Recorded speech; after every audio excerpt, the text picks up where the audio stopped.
Está começando a Assembleia na TV Debate, diretamente do estúdio da Assembleia Legislativa de Pernambuco. Vamos conversar hoje com um escritor, publicitário, professor de história, uma pessoa muito presente nas nossas letras, nas lides intelectuais, José Nivaldo Júnior. Ele é autor do livro 1964, O Julgamento de Deus. Isso marca mais uma discussão sobre os 50 anos do golpe militar, de 31 de março ou 1º de abril, quem quiser que escolha, em que instalou depois uma ditadura militar durante 21 anos no Brasil. Então esse período está sendo estudado agora, fizemos aqui algumas entrevistas com o cientista político Túlio Velho Barreto, também com o deputado Maviel Cavalcante, do Democratas, sobre esse período. E essa entrevista com o Zé Nivaldo, a partir da sua obra, traz mais esclarecimentos, conta histórias desse período do Brasil. O livro retrata o período de 1º de abril a 11 de setembro, quando os militares conseguiram se instalar e ocupar os principais postos de governo do país. Mas, Nivaldo, o julgamento de Deus é pouco ou é muito, né?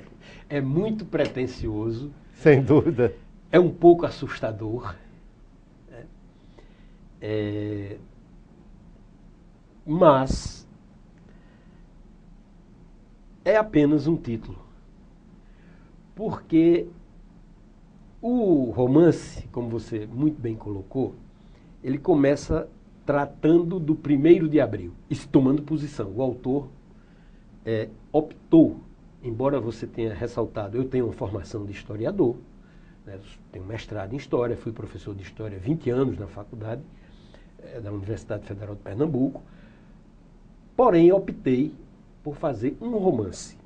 Primeiro porque praticamente já não há mais documentação inédita a ser agregada.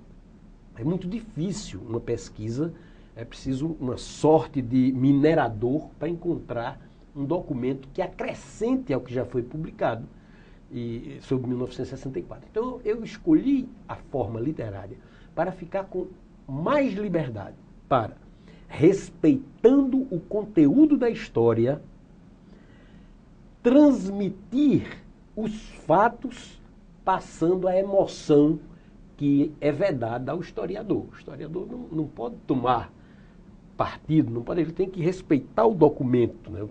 A história é um pouco fria nesse sentido. Então, a opção pelo romance é para realmente não só ter a liberdade literária de deslocar personagens reais para situações fictícias, como transbordar emoções.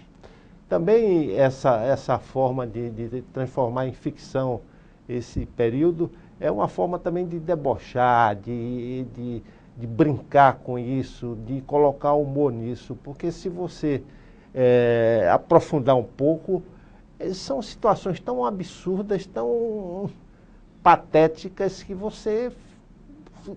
cabe num livro de humor, numa coisa assim.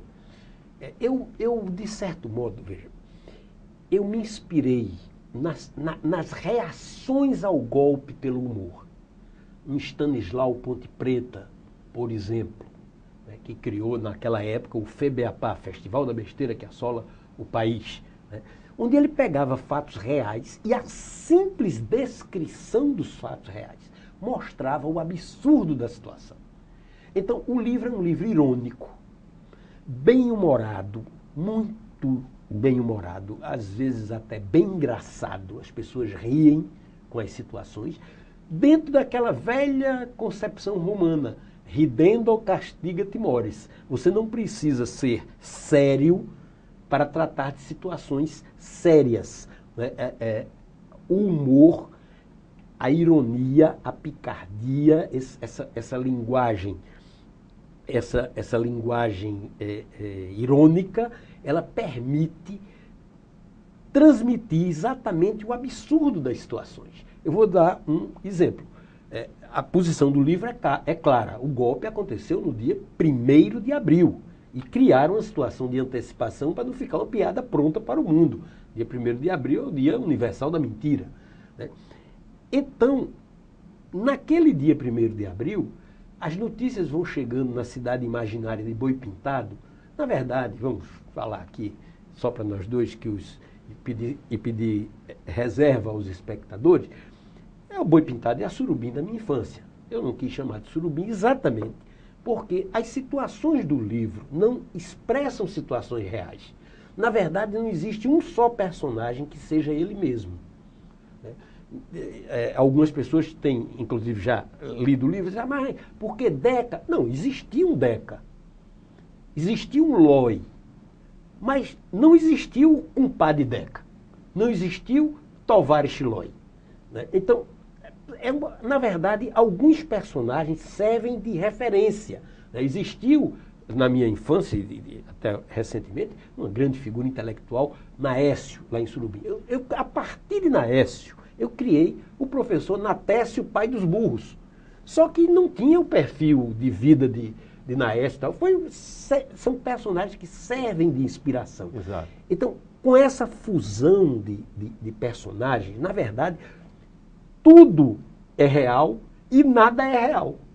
Tudo é ficção. Quer dizer, tudo poderia ter sido real, mas nada daquilo aconteceu daquele jeito, embora tudo aquilo tenha, de certo modo, acontecido.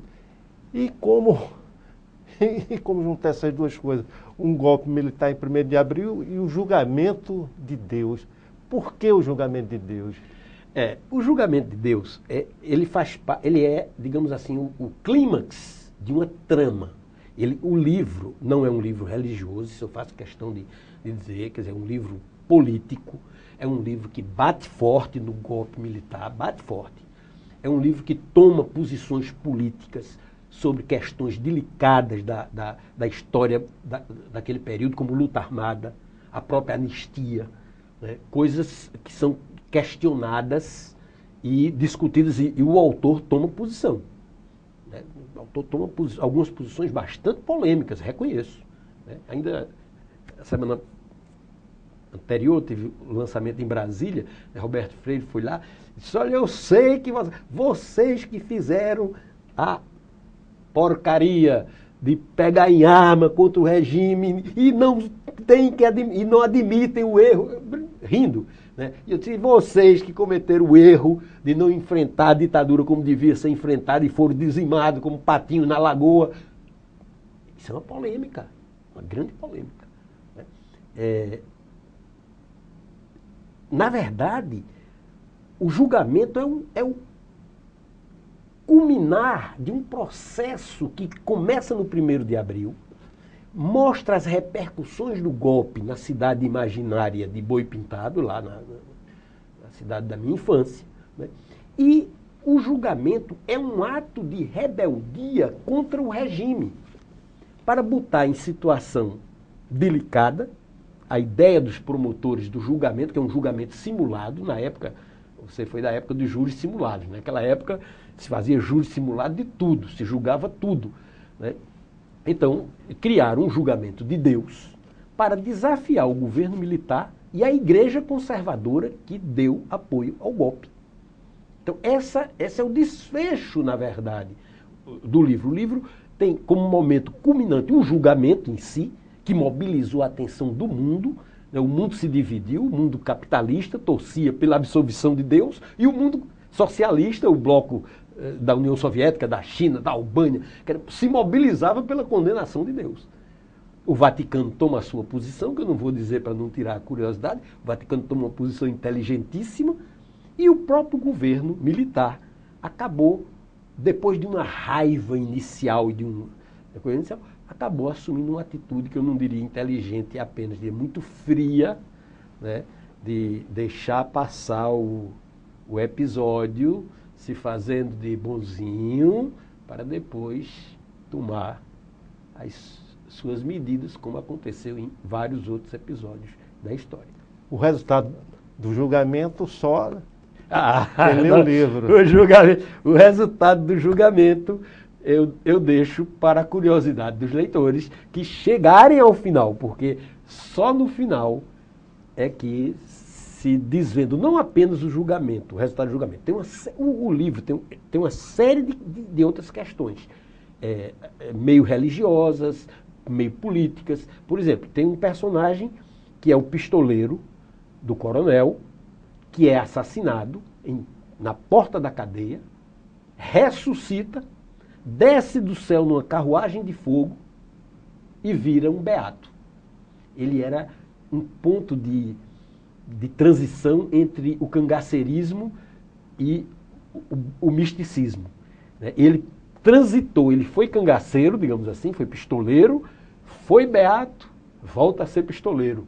Quer dizer, é uma situação. Tem outra situação muito curiosa, e aí ficam os mistérios. Como é que esse cara ressuscitou? Como é que desceu do céu numa carruagem de fogo diante de dezenas de testemunhas? E se passa a se chamar profeta Beato Elias, o Beato Elias é o profeta bíblico que desce do céu numa carruagem de fogo. Então, como é que se explica isso? Como é que se explica a gravidez de uma freira virgem? Atestado pelos médicos, a freira era virgem e estava grávida. Isso dividiu as opiniões, quer dizer, é o anticristo? É um novo Cristo? É o Cristo que vai renascer? Ou é o Satanás que... Quer dizer, é uma polêmica que se estabelece e que só no final também vai se esclarecer. Então tem uma série de situações curiosas, não necessariamente políticas, mas todas elas fazendo parte da trama, que vão se encaminhando para um final que o editor disse que é grandioso. Fátima Quintas me autorizou a dizer que era genial. Mandou um e-mail para mim, eu posso divulgar isso? Não genial o autor, não genial o livro, genial a trama. Isso é uma trama genial. Mas daqui a pouco vamos fazer um pequeno intervalo, vamos continuar falando sobre o julgamento de Deus, 1964, e também de algumas críticas a esse livro. Daqui a pouco a gente volta.